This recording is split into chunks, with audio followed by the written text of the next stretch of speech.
G. Srinivas sir and team members and esteemed professionals and students. Sir ఈ state level online coaching ప్రోగ్రాంలో నన్ను participate చేసినందుకు మీ అందరికీ కూడా కృతజ్ఞతలు sir. Welcome to the thank you welcome madam.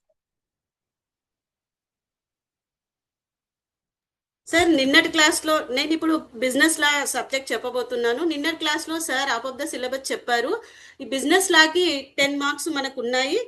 అందులో నా ఈ 5 టాపిక్స్ ఉన్నవి. First topic intellectual property rights and second topic the companies act 2013 and formation of company and rights meetings and regulations and winding up. ఈ రోజు and రేపు నేను మొత్తం complete చేయబోతున్నాను. Welcome to this intensive master class on business law and intellectual property rights.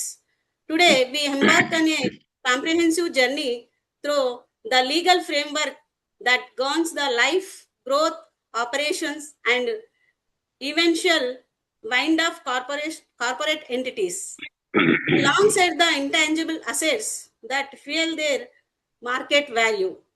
Let us begin with the fundamental question. What is property? Historically, human civilization understood property through the lens of tangible possession, real estate, gold, and physical machinery. If you owned a piece of land, you could pinch it off. Your position was physical and stress was easily identifiable. However, has the global economy shifted from agriculture and industrial foundation into a knowledge-driven economy? The definition of property underwent a radical philosophical transformation. This gave birth to intellectual property rights, commonly known as IPR. IPR అంటే భౌతిక రూపం లేని ఆర్థిక మరియు వాణిజ్య మేధో సంపత్తికి కలిగిన విలువలు కలిగిన ఆస్తులుగా మనం చెప్పవచ్చు. ఉదాహరణకు patents, trade marks, copyrights, industrial design and geographical indications and trade secrets ఇవన్నీ కూడా రక్షణ పొందిన ఇంటాంజిబుల్ అసెట్స్. మేధో సంపత్తి హక్కులను చట్టబద్ధంగా పొందడానికి సంబంధించిన అధికారి వద్ద రిజిస్ట్రేషన్ చేయాలి. వీటి హక్కుల ఉల్లంఘన జరిగినప్పుడు అమలు అవ్వడం ఇండియన్ ఐపీఆర్ వ్యవస్థ ఇంటాంజిబుల్ అసెట్స్ కు ప్రొటెక్షన్, రిజిస్ట్రేషన్, ఎన్ఫోర్స్మెంట్ అంటే రక్షణ, నమోదు, హక్కుల అమలును సమగ్ర చట్టపరమైన వ్యవస్థను అందిస్తూ ఆవిష్కరణలను మరియు సృజనాత్మకతను బలమైన ప్రోత్సాహాన్ని ఇస్తుంది ఈ ఇంటలెక్చువల్ ప్రాపర్టీ రైట్స్.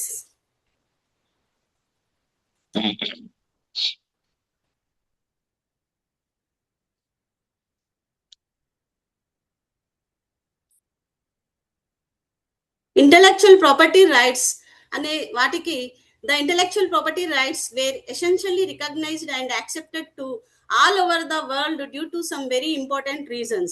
కొన్ని రీజన్స్ ఉన్నవి. To provide an incentive to individuals for new creations, to accrue due recognition to the creators and inventors, to ensure material reward for intellectual property, to make available genuine and original products. అంటే ఏంటి reasons అని అంటే incentive to individuals for new creations. కొత్తగా మనము ఏదైనా కనుక్కున్నప్పుడు individual గా safety కొరకు, safety లేనప్పుడు ఈ హక్కులు కాపాడడం జరుగుతుంది. రికగ్నైజన్ అంటే క్రియేటర్స్ అండ్ ఇన్వెంటర్స్ కి రికగ్నైజేషన్ ఉన్నప్పుడు, తర్వాత material reward for intellectual property, ఈ విధంగా మనకు రీజన్స్ అనేవి ఇంపార్టెంట్ రీజన్స్ అనేవి ఉన్నాయి. Intellectual property rights refers to the creations of the mind, inventors, literary and artistic works, unique symbols, brand images, commercial images and aesthetic designs. The core philosophy behind IPR is the conversion of an intangible abstract creation into a legally recognized property asset.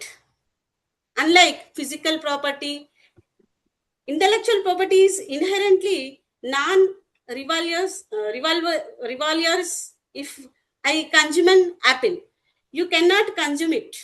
But if I create a software algorithms, 1,000 people can use that algorithm simultaneously without depending the original resource. Therefore, without a legal framework, the creator of an idea could have no economic mechanism to prevent others from free riding on their intellectual labor. What is the intellectual property? Intellectual property refers to creations of the mind, such as inventions, literary and artistic works.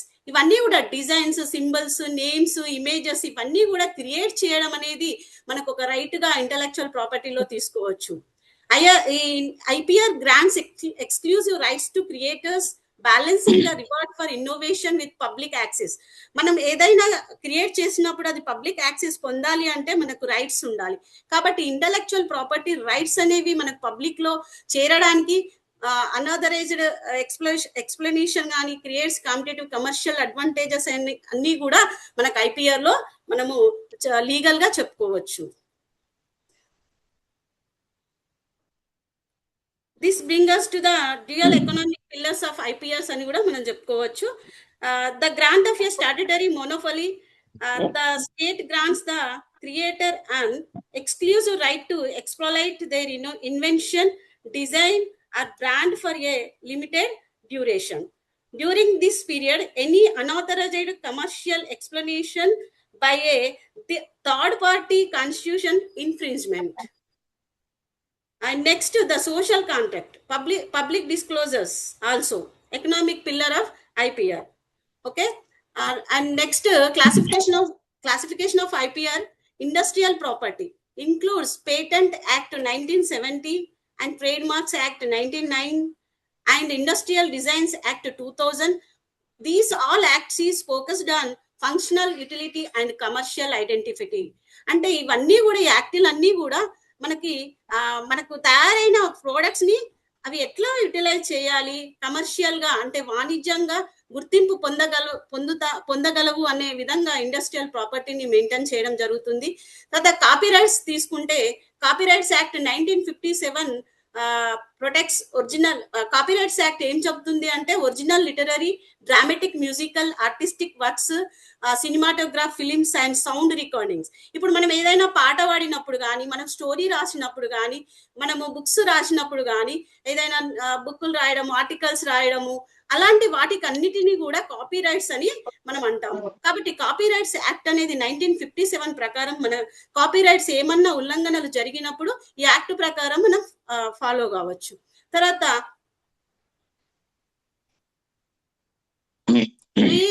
జెనరిస్ rights, ఇవి geographical indication కి సంబంధించింది. ఈ geographical indication 99 లో రావడం జరిగింది. ఇప్పుడు semiconductor integrated circuit layouts 2000 act and plant varieties protection 2001 act. ఇప్పుడు semiconductor integrated circuits layouts అనేది ఈ యాక్ట్ ద్వారా మన హైదరాబాద్ లో కూడా ఫ్యూచర్ లో మనకి సెమీ కండక్టర్ ఇంటిగ్రేటెడ్ కంపెనీస్ కూడా రాబోతున్నాయి. మన తెలంగాణ గవర్నమెంట్ ఎంఓయూస్ కూడా చేసుకున్నారు సెమీ కండక్టర్ కంపెనీస్ కి సంబంధించి. కాబట్టి ఆ కంపెనీ వాళ్ళు ఈ 2000 యాక్ట్ ఏదైతే semi conductor integrated circuit layouts act ని ఫాలో అయ్యి వాళ్ళ రూల్స్ అండ్ రెగ్యులేషన్స్ ని, వాళ్ళ రైట్స్ ని యూజ్ చేసుకోవడం అనేది జరుగుతుంది. డిఫరెంట్ కైండ్స్ ఆఫ్ ఐపీఆర్స్ తీసుకుంటే ఫస్ట్ మనకి పేటెంట్స్ కానీ, industrial designs, trade marks, copyrights, trade secrets, geographical indications, ఇవన్నీ కూడా మనము కైండ్స్ ఆఫ్ ఐపీఆర్స్ గా చెప్పొచ్చు. ఫస్ట్ పేటెంట్ తీసుకుంటే పేటెంట్స్ అంటే ఏంటి? ఇన్వెన్షన్స్ మీన్స్ ఆవిష్కరణలు. ఎలాంటి ఆవిష్కరణలు? ప్రోడక్ట్స్ కి సంబంధించి, ప్రాసెస్ కి సంబంధించి, మెటీరియల్స్, కంపోజిషన్స్, ఇవన్నీ కూడా ఇవన్నిట్లో కూడా కొత్త ఆవిష్కరణలు అనేవి జరిగే వాటిని మనము ఐడెంటిఫికేషన్ అంటే వాటికి గుర్తింపు అనేది ఇచ్చినప్పుడు దాన్ని పేటెంట్ గా మనం అంటాం. Technical solution to a technical problem అన్నట్టు. నెక్స్ట్ తీసుకుంటే ఇండస్ట్రియల్ డిజైన్స్ అంటే ఏంటి? ఇండస్ట్రియల్ డిజైన్స్ అంటే external features applying to the high new shape, pattern or configuration. కొత్త ఆకారాలు, ఎవరు సృష్టించని ఆకారాలు, ప్యాటర్న్స్ కానీ కన్ఫిగరేషన్ కానీ అంతా కొత్త విధానంగా ఉండే ఆ వస్తువులకి సంబంధించి, డిజైన్స్ కి సంబంధించి ఇండస్ట్రీలో తయారు చేసే వాటిని ఇండస్ట్రియల్ డిజైన్స్ అంటాం.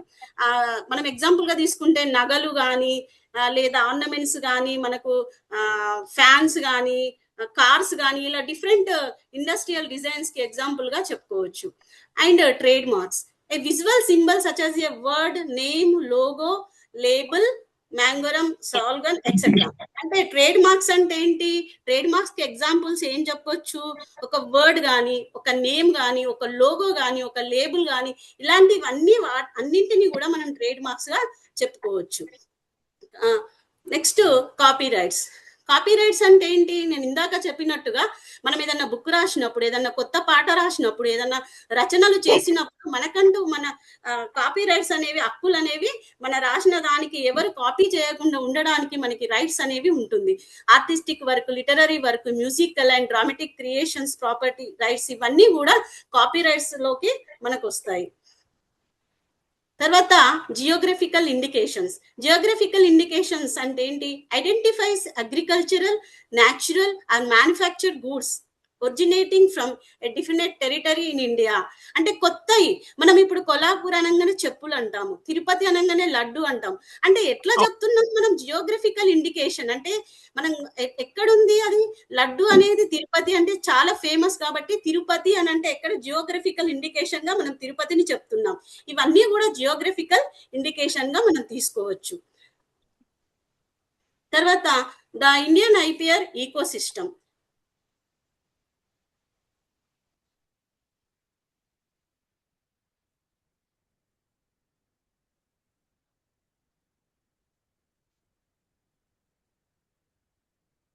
నెక్స్ట్ మనకి డిఫరెంట్ టైప్స్ ఆఫ్ ఐపీఆర్స్ అని చెప్పుకున్నాం కదా. అందులో ఫస్ట్ ఇది పేటెంట్. పేటెంట్ అంటే ఇందాకనే చెప్పినాం, పేటెంట్ అంటే ఇన్వెన్షన్ అని చెప్పేసి, అంటే కొత్త ఆవిష్కరణలు అని చెప్పేసి మనం పేటెంట్ అనుకున్నాం.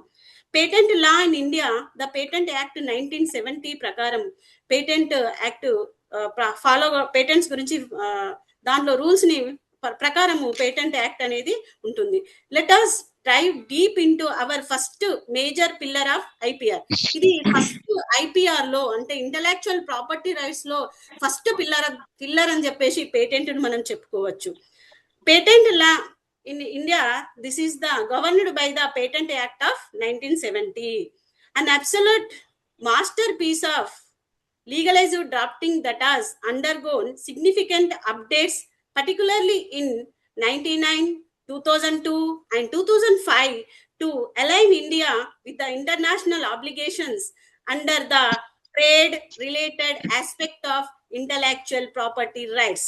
అంటే ట్రిప్స్ అగ్రిమెంట్. మీరు ఎప్పుడైనా విన్నారా? ట్రిప్స్ అంటే ఏంటి తెలుసా మీకు? Any idea about the trips? Trade restrictions. Trade related aspect of intellectual property rights. Very good. What exactly is a patent? అసలు కరెక్ట్ పేటెంట్ అంటే ఏంటి?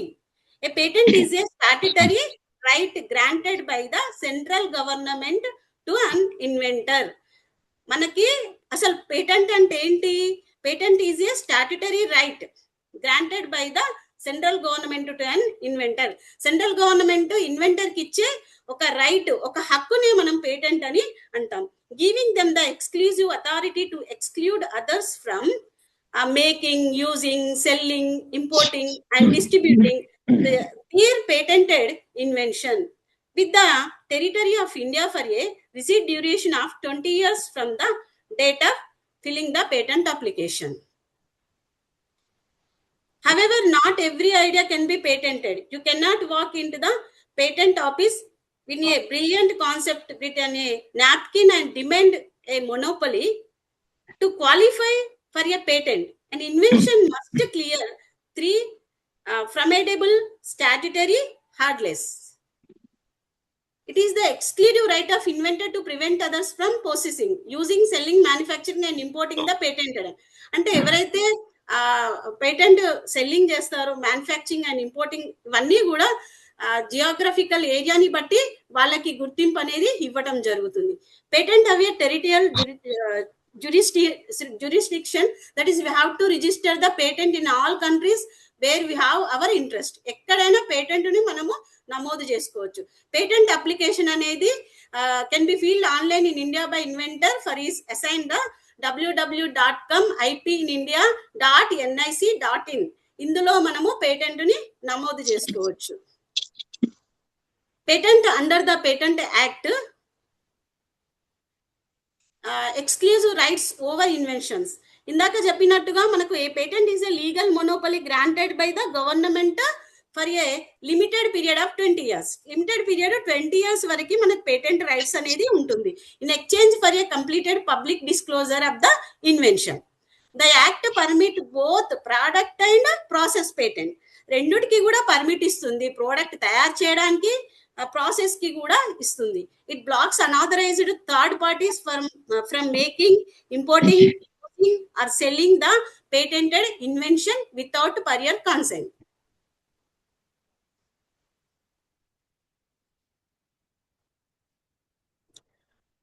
Patentability criteria and section 3.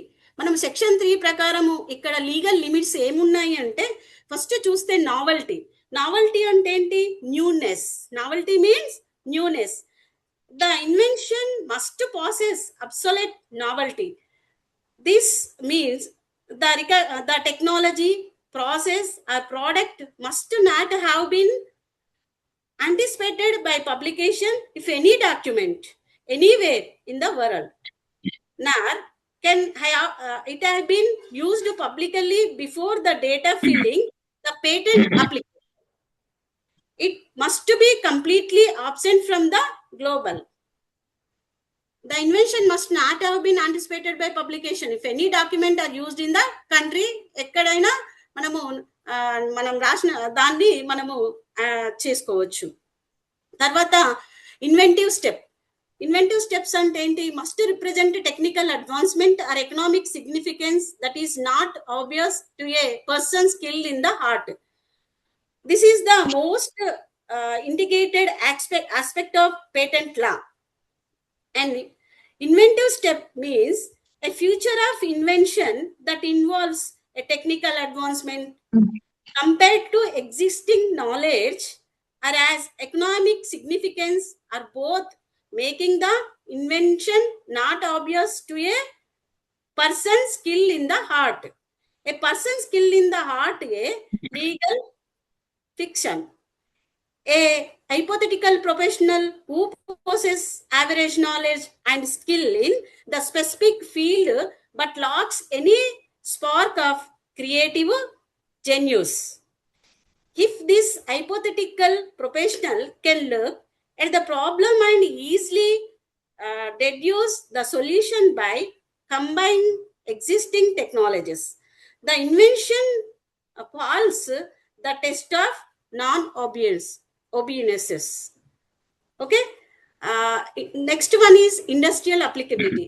The invention must be capable of being made or used in industry. The invention must be capable of being made or used in industry. It cannot be a purely theoretical concept, a mathematical abstraction, or a future mission that violates the laws of physics. It must have practical, tangible, commercial utility. And next one is, what are not inventions? Even if an invention is novel, non-obvious and useful, it can still be denied a patent if it falls under the dreaded exclusions of Section 3 of the Indian Patent Act. Indian Patent Act Section 3 is a public policy safeguard designed to prevent the monopolization of nature laws, public health resources, and foundational software law.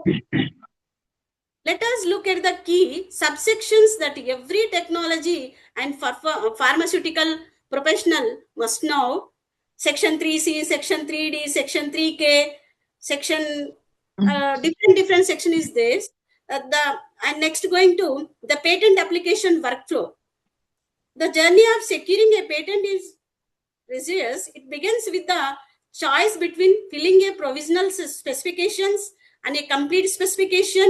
If an inventor has a clear technical concept but is still refining the practical details, they can file a provisional specification to secure a priority date, a timestamp, the blocks anyone also from claiming the same idea.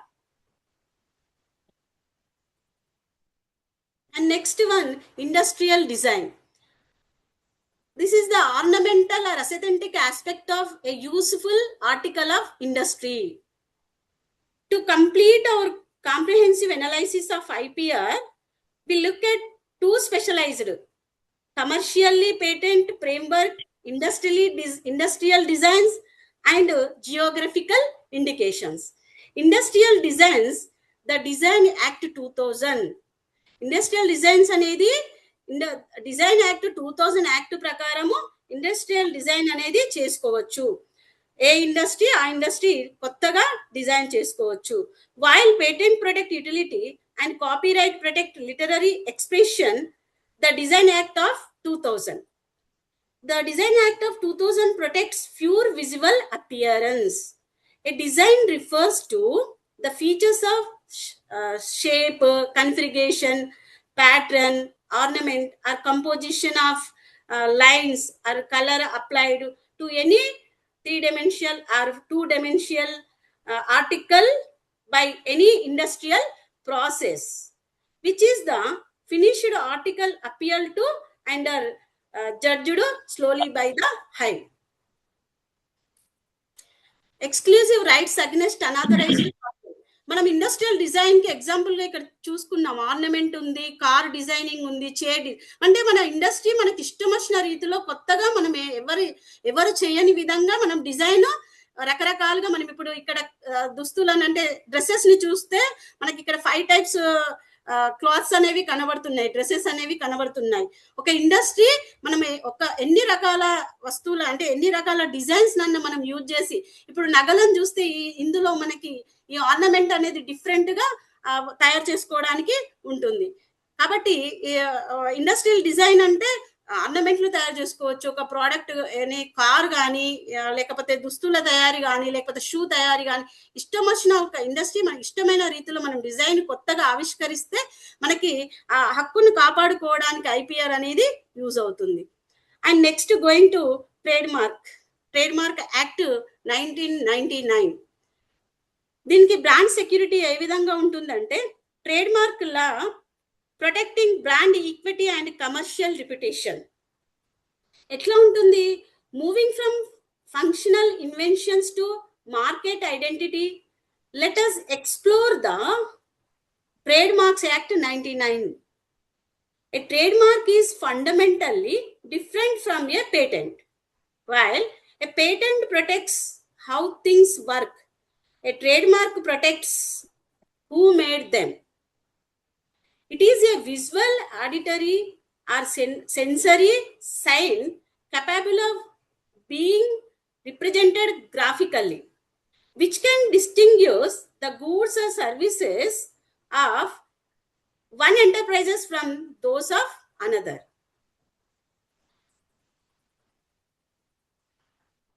A trademark can consist of a word like Google, a logo like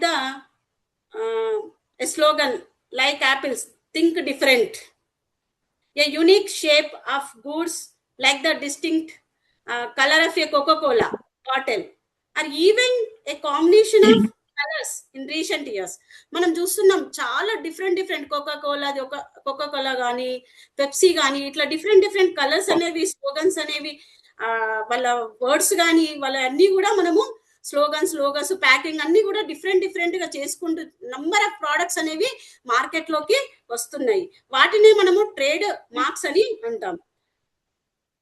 Grounds for refused or registration. When a company applies to register a trademark with the Register of Trademarks, the application must navigate two distinct types of legal objections outlined in the Act. Obsolete grounds of refused, Section 9. These are inherent flaws within the mark itself. A lack of distinctness, a mark cannot be completely generic or descriptive.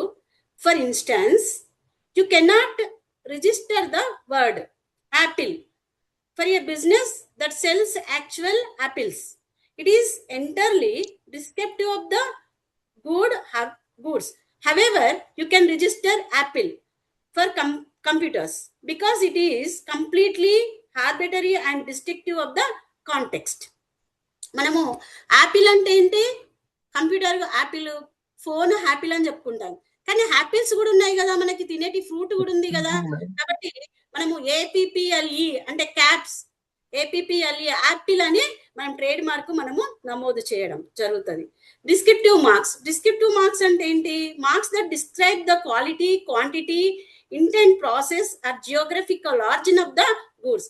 Example తీసుకుంటే super fast delivery and the pure gold, super fast delivery అని కానీ pure gold అని కానీ use చేయడం జరుగుతుంది. ఇలాంటి వాటిని మనము డిస్క్రిప్టివ్ మార్క్స్ అని అంటాము. ట్రేడ్ మార్క్స్ లో డిస్క్రిప్టివ్ మార్క్స్ అంటే ఏంటి? ఎగ్జాంపుల్ తీసుకుంటే super fast delivery, pure gold అని చెప్పేసి మనకు ఇప్పుడు మనం చూస్తూ ఉంటాం కదా, కొత్తగా రావడం అనేది జరుగుతుంది. అలాంటి వాటిని డిస్క్రిప్టివ్ మార్క్స్ అని చెప్పొచ్చు. Public policy exclusions, marks that disease the public causes confuse art, religious sentiments and contain ఇవన్నీ కూడా ఆప్షన్స్ మ్యాటర్స్ కిందికి వస్తాయి. Relative grounds of refused, section 11.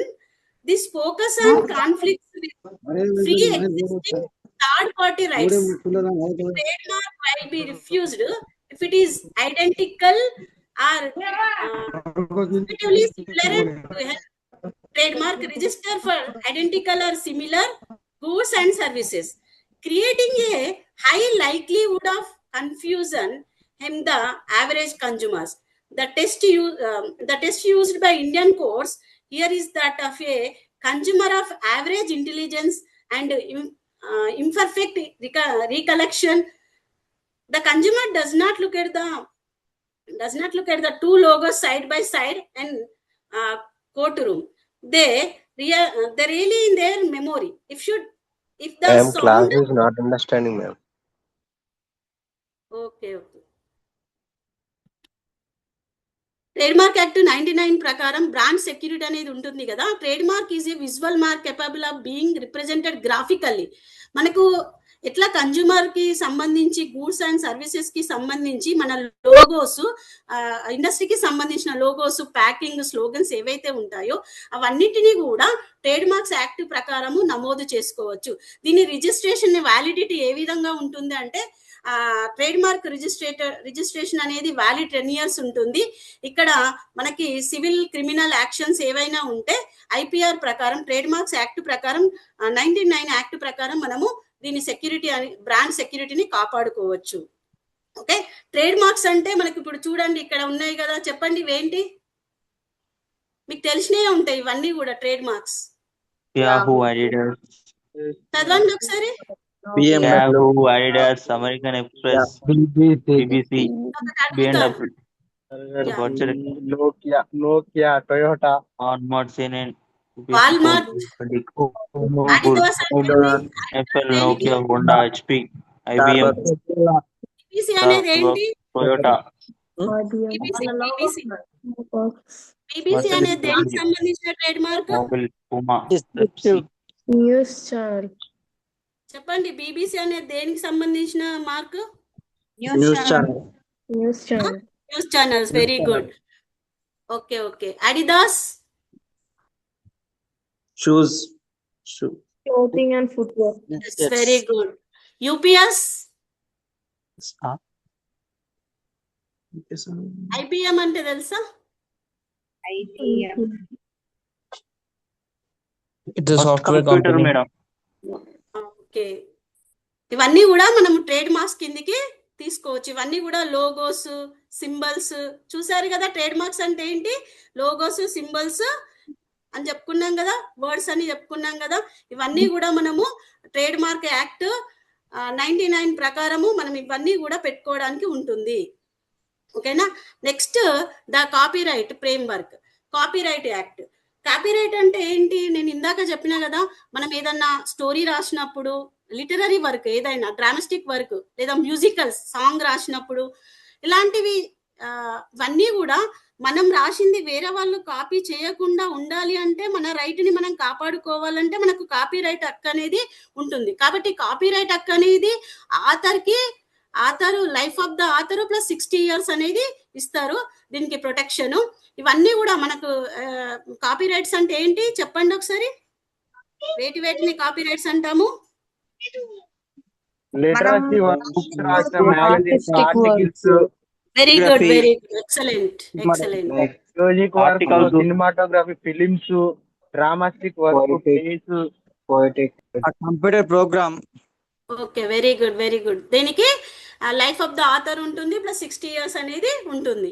Okay. దీనికి ఎకనామిక్ అండ్ మార్జినల్ రైట్స్ ఎట్లా ఉంటాయంటే, the copyright bundle offers economic rights అంటే reproduction కానీ, translation కానీ, అడాప్షన్ అంటే ప్రోడక్ట్ అడాప్ట్ చేసుకోవడం కానీ, అంటే ప్రోడక్ట్ మీన్స్ బుక్, ఏదన్నా బుక్ కానీ ఏదన్నా స్టోరీ కానీ అడాప్ట్ చేసుకోవడం కానీ, ట్రాన్స్లేషన్ చేయడం కానీ, రీప్రొడక్షన్ చేయడం కానీ, ఇలాంటి మోరల్ రైట్స్ అన్నీ కూడా సంబంధించి దీనికి ఎకనామిక్ అండ్ మార్జినల్ రైట్స్ అనేవి మనకు కాపీరైట్స్ హక్కు ద్వారా, అంటే కాపీరైట్స్ యాక్ట్ ద్వారా మనం ఇవన్నీ కూడా కాపాడుకోవచ్చు. ఇక్కడ తీసుకుంటే టర్మ్ ఆఫ్ కాపీరైట్స్ ఎట్లా ఉన్నాయంటే 3 ఇక్కడ మనము చూస్తే the USA and Europe. The USA and Europe అనేది బ్లూ లైన్. వాళ్ళకి సంబంధించి కాపీరైట్స్ వాళ్ళకి టర్మ్ అంటే మీన్స్ ఎన్ని ఇయర్స్ ఉంటుంది వాళ్ళకి కాపీరైట్ హక్కు అంటే 70 years ఉంటుంది. ఎన్ని years? 70 years. USA and Europe country వాళ్ళకి 70 years, ఇండియా వాళ్ళకి 60. India orange line 60 years. Most of other countries అన్నిటికీ కూడా 50 years ఉంటుంది. ఓన్లీ యుఎస్ఏ యూరప్ వాళ్ళకి 70 years ఉంటుంది, ఇండియా వాళ్ళకి 60 years ఉంటుంది. వేరే కంట్రీస్ అందరికీ కూడా 50 years ఉంటుంది. ఇది ఓకే, అర్థమైందా? ఓకేనా? Okay madam. Okay. Next geographical act, geographical indication అనేది మనకు డిజైన్ యాక్ట్ 2000 ద్వారా వచ్చింది. దీనికి protects novel aesthetic features, shape, configuration, pattern, ornament or colour applied to articles. అంటే మనం ఇందాక చెప్పుకున్నాం కదా, నగలను తయారు చేయడానికి కానీ కలర్ దానికి ఏది పెట్టాలా, కన్ఫిగరేషన్ ఎలా ఇవ్వాలి, ప్యాటర్న్ ఏ విధంగా ఉండాలి, షేప్ ఎట్లా ఉండాలి ఒక ప్రోడక్ట్ కి, ఇవన్నిటిని కూడా మనము జియోగ్రఫికల్ ఇండికేషన్ అని కూడా డిజైన్స్, ఇండస్ట్రియల్ డిజైన్ గా చెప్పుకోవచ్చు. దీనికి term is 10 years, extendable to 15 years. దీనికి టర్మ్ ఎంత ఉంది? 10 years వరకు ఉంది. ఒకవేళ ఎక్స్టెండ్ చేసుకుంటే కూడా 15 years వరకు కూడా ఈ యాక్ట్ ద్వారా మనము జియోగ్రఫికల్, మనం ఏదైనా కలర్ అప్లైడ్ కానీ ఆర్నమెంట్ తయారీ, ఎప్పుడైనా ఒక కొత్త ఆర్నమెంట్ తయారు చేసినప్పుడు దానికి 10 years అనేది ఉంటుంది. ఇంకా ఎక్స్టెండ్ చేసుకోవడానికి ఇంకొక 5 years ఎక్స్టెండ్ అవుతుంది. ఈ జియోగ్రఫికల్ ఇండికేషన్స్ అనేది గవర్నడ్ బై జిఐ యాక్ట్ 99 ప్రకారం. ఇది ఎట్లా అంటే, ఇది specific reason with qualities, reputation, primary due to the location. Example, మనము జియోగ్రఫికల్ ఇండికేషన్ ఎట్లా అంటాం? టీ అనగానే డార్జిలింగ్ టీ, లడ్డు అనగానే తిరుపతి లడ్డు, ఇట్లా కొల్హాపూర్, చెప్పులు అనగానే కొల్హాపూర్ అని చెప్తాం కదా. ఇవన్నీ కూడా జియోగ్రఫికల్ ఇండికేషన్స్ గా మనం తీసుకోవచ్చు. Next layout and semi conductor.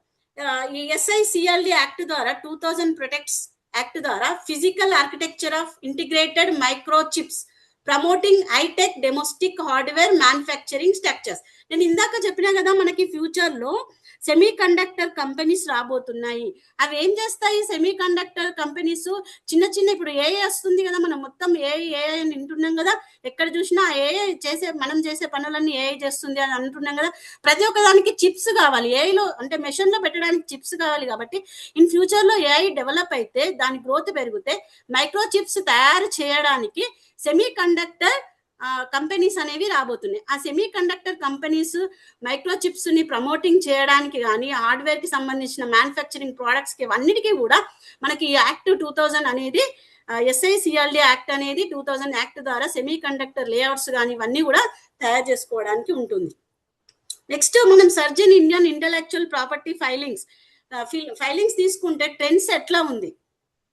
Patent filings 82K plus ఉంది. ట్రేడ్ మార్క్ ఫైలింగ్స్ 466K ఉంది మన ఇండియాలో. డిజైన్ రిజిస్ట్రేషన్స్ ఎట్లా ఉంది, కాపీరైట్ రిజిస్ట్రేషన్ ఎట్లా ఉంది, మొత్తం ఓవరాల్ గా చూసుకుంటే దేనికి ఫైలింగ్స్ ఎక్కువ ఉన్నాయి? Trade mark. Trade marks highest volume ఉంది. నెక్స్ట్ స్టేబుల్ గ్రోత్ దేనికి ఉంది? Design registration. అంటే డిజైన్స్ అనేవి మనకి ఇప్పుడు జపాన్ కంట్రీలో, జర్మన్ లో చాలా నంబర్ ఆఫ్ కార్లను తయారు చేయడం, కొత్త కొత్తవి మనకి ఇప్పుడు చైనా అనగానే ఫోన్ గుర్తుకొస్తుంది, వాచ్లు అనగానే జపాన్ గుర్తుకొస్తుంది. అంటే వాళ్ళు ఏం చేస్తారు, ఉన్న వాచ్ కి ఇంకా కొన్ని ఫీచర్స్ కొన్ని అన్ని యాడ్ చేసి కొత్త కొత్త వాచ్లను క్రియేట్ చేయడం జరుగుతుంది, డిజైన్ చేంజ్ చేయడం జరుగుతుంది. కాబట్టి మన ఇండియాలో డిజైన్స్ రిజిస్ట్రేషన్ అనేది స్టేబుల్ గా ఉంటూనే ఉంది, ఇంకా ఇంప్రూవ్మెంట్ లేదు. కాబట్టి ఇంకా కొత్త కొత్త డిజైన్లు అనేవి రావాలి. కాబట్టి మనకు 22K ప్లస్ మాత్రమే మనకి ఇక్కడ ట్రెండ్స్ అనేది ఫైలింగ్స్ అనేది చూపెడుతుంది. కాపీరైట్ రిజిస్ట్రేషన్ తీసుకుంటే కొంచెం క్రియేటివ్ గానే ఉన్నాయి, కాపీరైట్స్ అనేవి కొంచెం ఇంక్రీజ్ గానే ఉంది. టోటల్ ఓవరాల్ గా తీసుకుంటే ఇండియన్ డొమెస్టిక్ పేటెంట్ ఫిలింగ్స్ సర్జ్డ్ క్లోజింగ్ 55%, 55.2%. ఓకేనా? నానా Ma'am, can you explain in English? Okay. Indian domestic patent filling surged, crossing 55% to local resident representation for the first time. ఇది ఏంటంటే మనకు సైనింగ్ చూపిస్తుంది. ఇక్కడ ట్రెండ్ అనేది ఎట్లా అంటే a massive transition to a domestic innovation. అంటే మనము ఇప్పుడిప్పుడు మనము సైనింగ్ అంటే డెవలప్మెంట్ అవుతుంది అనేది ఈ ట్రెండ్ ద్వారా మనం తెలుసుకోవచ్చు. నెక్స్ట్ తీసుకుంటే geographical indication. Examples of Indian geographical indications. ఇందాక చెప్పాను కదా, బాస్మతి రైస్ అంటే ఎక్కడ ఉంటది? బాస్మతి రైస్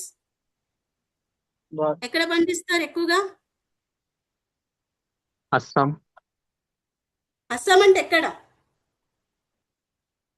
ఇండియానే కదా. రైస్ అనేది ఎక్కువ ఎక్కడ పండుతుంది? ఇండియాలోనే మనకి బాస్మతి రైస్. టీ అంటే డార్జిలింగ్ లో ఎక్కువగా, కంచీపురం సిల్క్ సారీస్ ఎక్కువగా ఎక్కడ దొరుకుతాయి? కంచీపురంలో. ఆల్ఫోన్స్ మ్యాంగోస్, ఆల్ఫోన్స్ నాగాపూర్ లో ఆరెంజెస్, కొల్లాపూర్ చెప్పులు. ఈ విధంగా మనం జియోగ్రఫికల్ ఇండికేషన్స్ కి ఎగ్జాంపుల్ గా మనం చెప్పవచ్చు. మట్టి గాజులు జిఐ ట్యాగ్. ఏంటన్నా మట్టి గాజులు జిఐ ట్యాగ్ వచ్చింది అంటున్నా madam. Okay. Next IPR infringement and remedies. ఏమున్నాయి రెమెడీస్ అని అంటే, ఇవన్నీ జరిగినప్పుడు remedies, civil remedies, criminal actions, border enforcement అనేవి ఉన్నాయి. సివిల్ రెమెడీస్ అంటే ఏంటి? Rights holders can secure interim and permanent injections. ఈ Anton Piller John Doe orders case ప్రకారం a compensatory damages and delivery of infringing goods. ఏదైనా goods delivery చేసినప్పుడు damage జరిగినప్పుడు, మామూలు జనరల్ థింగ్స్ డ్యామేజెస్ కానీ ఇలాంటివి జరిగినప్పుడు సివిల్ రెమెడీస్ అనేవి ఉంటాయి.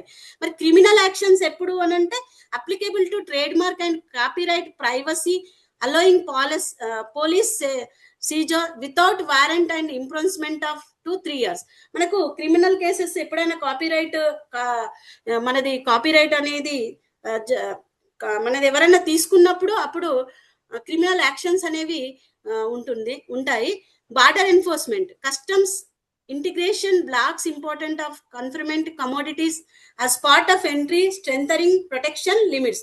బార్డర్ ఎన్ఫోర్స్మెంట్ మీన్స్ ఇప్పుడు మనకి వార్ జరిగింది కదా మొన్న రీసెంట్ గా. వార్ జరిగినప్పుడు మనకి బార్డర్ ఎన్ఫోర్స్మెంట్ అనేది ఏ విధంగా బ్లాక్ చేస్తారు అనేది కూడా మనకు ఐపీఆర్ ఇన్ఫ్రింజ్మెంట్ రెమెడీస్ లో తీసుకోవచ్చు. Next going to digital frontier and facilitation. India startups intellectual property protection అంటే SIPP schemes provides up to an 80% fee rebate on patent and pro bono facilities for registration. మనకి ఇప్పుడు India government ఏం చేస్తుందంటే, కొత్తగా startups start చేసుకునే వాళ్ళకి SIPP అనే scheme ద్వారా మనకి 80% రిబేట్ అనేది ఇస్తుంది. తెలుసా మీకు ఇది? Any idea? కొత్తగా మనం ఏదన్నా కొత్తగా స్టార్టప్స్ తయారు చేయాలి, స్టార్టప్స్ పెట్టాలి అంటే మనకి రిబేట్ అనేది 80% వరకే వస్తుంది. మనకి రిజిస్ట్రేషన్ చేసేటప్పుడే మనకి 80% రిబేట్ అనేది ఇవ్వడం జరుగుతుంది. Furthermore artificial intelligence powered trade mark searches have lowered administrative barriers driving in India 39th in the global innovation index. మనకి గ్లోబల్ గా మనకి ఇవన్నీ కూడా ఆర్టిఫిషియల్ ఇంటెలిజెన్స్ లో కానీ, పవర్డ్ ట్రేడ్ మార్క్ లో కానీ, అడ్మినిస్ట్రేటివ్ బెరియర్స్ లో కానీ మనకి గ్లోబల్ ఇన్నోవేషన్ ఇండెక్స్ లో మన ఇండియా 39th ర్యాంక్ అనేది ఉంది. నెక్స్ట్ మనం తీసుకుంటే ఇక్కడ మనం తీసుకుంటే ఇంటలెక్చువల్ ప్రాపర్టీ రైట్స్ పేటెంట్ కానీ, trade mark, design, copyright, geographical indication తీసుకుంటే ఇక్కడ మాక్సిమం ప్రొటెక్షన్ ఎంత ఉంది, రెన్యువల్ ఎప్పటి వరకు చేసుకోవచ్చు, ఏ యాక్ట్ ద్వారా అని చూస్తే చూడండి ఒకసారి. పేటెంట్ అనేది 20 years ప్రొటెక్షన్ ఉంటుంది, ఎవ్రీ ఇయర్ రెన్యువల్ చేసుకోవాలి. ఓకేనా? ఇది ఏ యాక్ట్ ద్వారా?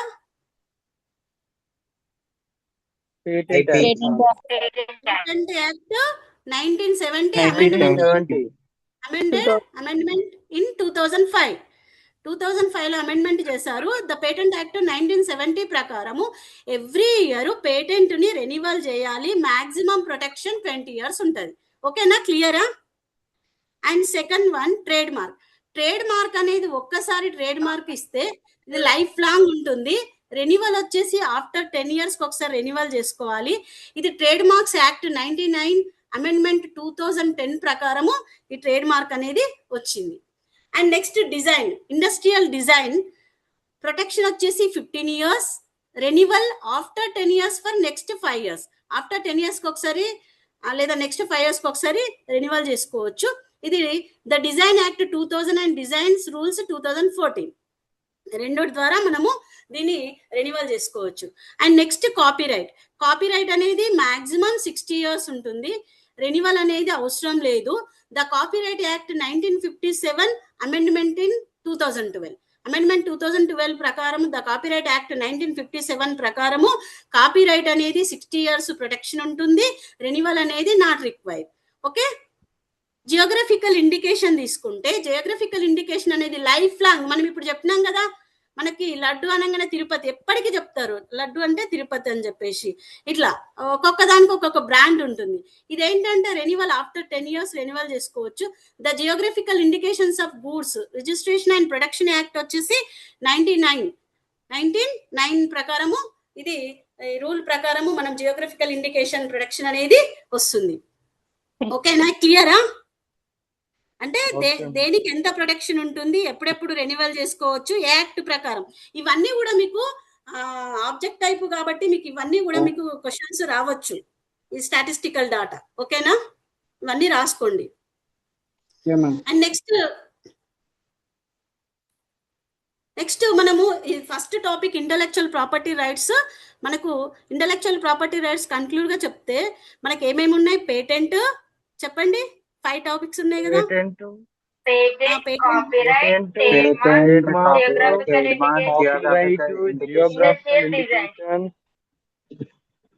పేటెంట్ అంటే ఏంటి? ఇన్వెన్షన్.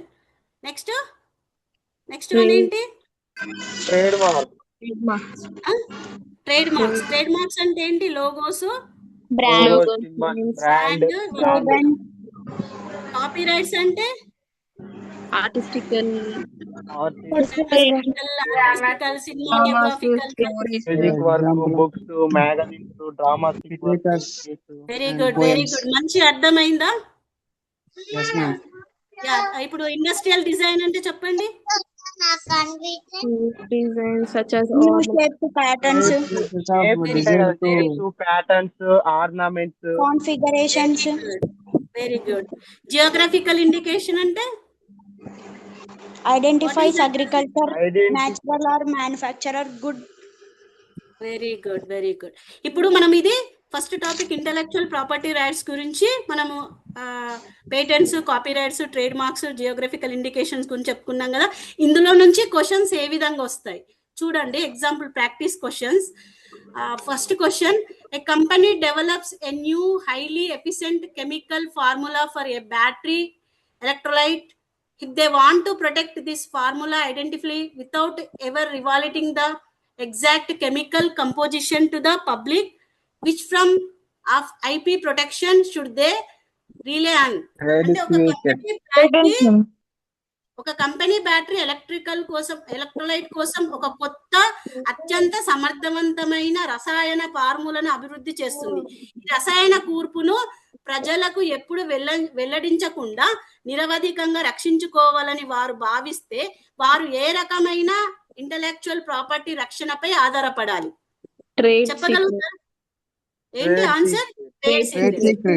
మనము కోకోకోలా ఉంది కదా, కోకోకోలా ఎట్లా తయారు చేసిందంటే ఎవరన్నా చెప్తారా? సీక్రెట్ మెయింటైన్ చేస్తారు కదా, దానినే మనకు ఆప్షన్స్ ఇచ్చారు: patent, trade secrets, copyright, industrial designs. ఇవన్నీ కూడా మనకి ఐపీఆర్సే. కాబట్టి ఇందులో మనకి దీనికి మనకి ఏది వస్తుంది అనేది మంచి డెప్త్ గా చదువుకోవాలి. మనం డెప్త్ గా patent, trade secrets, copyrights, industrial designs గురించి ఇవన్నిటి గురించి కూడా డెప్త్ గా చదువుకున్నప్పుడే మనకి ఇవి దగ్గరగా ఉంటాయి కాబట్టి కన్ఫ్యూజ్ అవుతుంది.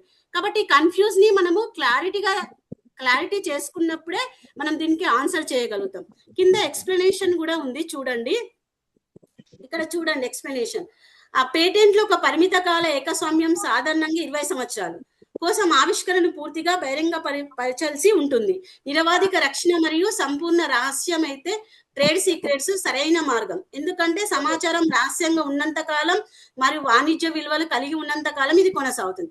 మనం ఎప్పుడైతే సీక్రెట్స్ మెయింటైన్ చేయమో, ఇప్పుడు మన కంపెనీలో పనిచేసే వాళ్ళు మన కోకోకోలా కానీ ఏదైనా తయారు చేసినప్పుడు ఆ సీక్రసీ అనేది బయట చెప్పినప్పుడు వేరే వాళ్ళు ఆ సేమ్ ఇండస్ట్రీని వాళ్ళు ఎస్టాబ్లిష్ చేయడం జరుగుతుంది, మన దాన్ని కాపీ చేయడం జరుగుతుంది, దొంగలించడం జరుగుతుంది. కాబట్టి ఎప్పుడైతే సీక్రెట్స్ మెయింటైన్ చేస్తామో, ట్రేడ్ సీక్రెట్స్, వాణిజ్య పరంగా సీక్రెట్స్ ఎప్పుడైతే మెయింటైన్ చేస్తామో అది మెయింటైన్ చేసే దాన్ని మనం ట్రేడ్ సీక్రెట్స్ అంటాం. కాబట్టి ఒక కంపెనీ బ్యాటరీ ఎలక్ట్రోలైట్ కోసం ఒక కొత్త అత్యంత సమర్థవంతమైన రసాయన ఫార్ములా అభివృద్ధి చేసింది. అంటే కొత్త ఫార్ములాను ఎప్పుడైతే అభివృద్ధి చేస్తామో, మనం ఇప్పుడు కరోనా వచ్చినప్పుడు వ్యాక్సిన్ తీసుకున్నాం కదా, కరోనా వ్యాక్సిన్ అది కొత్తగా రూపొందించడం జరిగింది. అది ఎట్లా తయారైంది అనేది సీక్రెట్స్ చెప్తారా? చెప్పరు కదా. ఇట్లా మనము క్వశ్చన్ ని చాలా అర్థం చేసుకొని జాగ్రత్తగా పెట్టడం అనేది చేయాలి మీరు. ఓకేనా? ఫస్ట్ క్వశ్చన్ క్లియరా? Yeah. Next question. Which of the following is least likely to be protected as a trademark object under standard international IP framework? ప్రామాణిక అంతర్జాతీయ ఐపీ ఫ్రేమ్వర్క్ ల ప్రకారం క్రింది వాటిలో ఏది ట్రేడ్ మార్క్ వస్తువుగా రక్షించబడడానికి అతి తక్కువ అవకాశం ఉంది? ఆప్షన్స్ తీసుకుంటే చూడండి. పానీయం బాటల్ యొక్క ప్రత్యేకమైన గుర్తించదగిన ఆకారం, ప్రకటనలో ఉపయోగించే నిర్దేశమైన 3 నోట్ల ఆడియో జింగల్ అంటే ధ్వని, డేటా కాంప్రిహెన్షన్ కోసం కొత్తగా కనుగొనబడిన అత్యంత సమర్థమైన సాఫ్ట్వేర్ ఆల్గోరిథం, 4th వన్ ఉత్పత్తి ప్యాకేజింగ్ పై ఉపయోగించే రంగుల ప్రత్యేక కలయిక. ఏది కరెక్ట్ ఆన్సర్? ఎందుకు అక్కడ ప్రొటెక్టెడ్ అని ట్రేడ్ మార్క్ ప్రొటెక్ట్ చేసేది లోగోస్, నేమ్స్, షేప్స్ కదా madam, related trade mark. Okay, very good. కాబట్టి మనకు ఇవన్నీ కూడా అత్యంత సమర్థమైన సాఫ్ట్వేర్ అల్గోరిథం లోకి వస్తాయి కాబట్టి ఇది right answer. Okay, next question ఏంటి? ఒక కళాకారుడు ప్రత్యేకమైన ఆకారం, అత్యంత సౌందర్యాత్మకమైన భవిష్యత్తు ర్యాంకింగ్ కుర్చీని అంటే రాకింగ్ చైర్ డిజైన్ చేశాడు. ఆ కుర్చీ కూర్చోవడానికి ఉపయోగపడుతుంది అనే విషయంతో సంబంధం లేకుండా దాని దృశ్యమాన అలంకార ఆకారం ప్రాథమికంగా ఏ ఐపీ పరిధిలోకి రక్షించబడుతుంది? ఆన్సర్ ఏంటి? Industrial design. అంటే ఆ చైరుని ఎట్లయినా ఆయన ఒక కొత్తగా కూర్చోవడానికి తయారు చేయడం అని జరిగింది. అంటే అది ఎట్లా ఉంది? కుర్చీ డిజైన్ చేయడం జరిగింది. అంటే మనం ఇట్లా పడుకోవడానికి కానీ కూర్చోవడానికి కానీ అట్లా తయారు చేయడం జరిగింది. అంటే అది ఇండస్ట్రియల్ డిజైన్ గా మనం చెప్పొచ్చు. ఓకేనా? క్లియరా? ఇక్కడ మిగతా ఆప్షన్స్ ఏమున్నాయి చూడండి. Geographical indication, utility patent, integrated circuit layout, ఇవన్నీ వస్తాయా? రావు. ఇది చైర్ అంటే తయారు చేయడానికి సంబంధించింది కాబట్టి ఇండస్ట్రియల్ డిజైన్ అని ఈజీగా మనం ఐడెంటిఫై చేయొచ్చు. Okay, and next going to question 4. ఇక్కడ under the brain convention and standard international copyrights law which of the following object is protected by copyrights the moment it is created. అంటే ఏంటి, ఇక్కడ ప్రామాణిక అంతర్జాతీయ కాపీరైట్ చట్టం ప్రకారం కింది వాటిలో ఏది సృష్టించబడిన వెంటనే కాపీరైట్ ద్వారా రక్షించబడుతుంది? చూడండి ఒకసారి, ఆలోచించండి.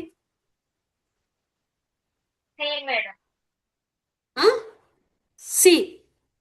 సి ఎందుకు? ఎందుకంటే కంప్యూటర్ లో మనం ఏదైనా డేటాను పెట్టినప్పుడు సీక్రెట్ గా పెట్టుకుంటున్నాం. యా, ఇప్పుడు మీరు ఎగ్జాంపుల్ చెప్పగలుగుతారా దీనికి ఏమన్నా? కంప్యూటర్ ప్రోగ్రామ్ యొక్క సోర్స్ కోడ్ ఏదన్నా చెప్పగలుగుతారా? ఎగ్జాంపుల్ సూపర్ మార్కెట్ లో కొన్ని బార్ కోడ్స్ ఉంటాయి కదా మేడం, ఒకసారి తీసుకున్న దాన్ని ఇంకో బార్ కోడ్ రాదు.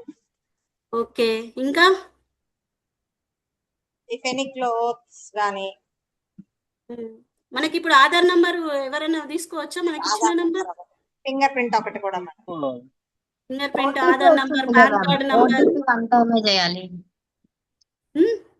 OTP ma'am. ఓటీపీ కూడా, ఇవన్నీ కూడా మనకి ఏంటి కాపీరైట్ ద్వారా రక్షించబడతాయి, మనకు ఇచ్చిన నంబర్లన్నీ కూడా. ఓకే, ఇది ఓకేనా? క్లియరా? సారీ. నెక్స్ట్ వచ్చేసి second topic, Indian companies act 2013. Any idea about the Indian companies act? Yeah. Decoding the primary legislative framework governing corporate entities, investor protection, transparency and modern corporate governance in India. Indian Companies Act ఏం చేస్తుంది? రక్షణ కల్పిస్తుంది, ట్రాన్స్పరెన్సీగా ఉండేటట్టు చూస్తుంది. ఈ modern corporate లో ఎలా ఉండాలి అనేది ఏమన్నా ప్రాబ్లమ్స్ అయినప్పుడు ఇండియన్ కంపెనీస్ యాక్ట్ 2013 ప్రకారం మనం లీగల్ గా వెళ్ళడానికి ఈ యాక్ట్ అనేది ఉపయోగపడుతుంది. ఓకే, మనకు evaluation of Indian company law చూస్తే ఎట్లా ఉంది అంటే, ఫస్ట్ 1956 ఇండియన్ కంపెనీస్ యాక్ట్ ఏంటి, ఏం చెప్తుంది? Highly restrictive bureaucratic framework aligned with a closed economy. ఎకానమీకి సంబంధించి హైలీ రిస్ట్రిక్టివ్ బ్యూరోక్రటిక్ ఫ్రేమ్వర్క్ అనేది 1956 లో చేయడం జరిగింది. తర్వాత కొన్ని రిఫార్మ్స్ వచ్చినాయి. అందులో 1991 రిఫార్మ్స్ ఏం చెప్తుంది అంటే, liberalisation necessitated rapid systematic corporate structural shifts. మనకు ఆఫ్టర్ ఇండిపెండెంట్ తర్వాత, మనకు బ్రిటిష్ వాళ్ళు వెళ్ళిపోయిన తర్వాత మనకు 1956 లో యాక్ట్ రావడం జరిగింది. యాక్ట్ తర్వాత మనకు రాను టెక్నాలజీ ఇంప్రూవ్మెంట్ ఉంది, ఇండస్ట్రియల్ ఇంప్రూవ్మెంట్ ఉంది. కాబట్టి మనకి రిఫార్మ్స్, లిబరలైజేషన్ మీన్స్, లిబరలైజేషన్ అంటే ఏంటి?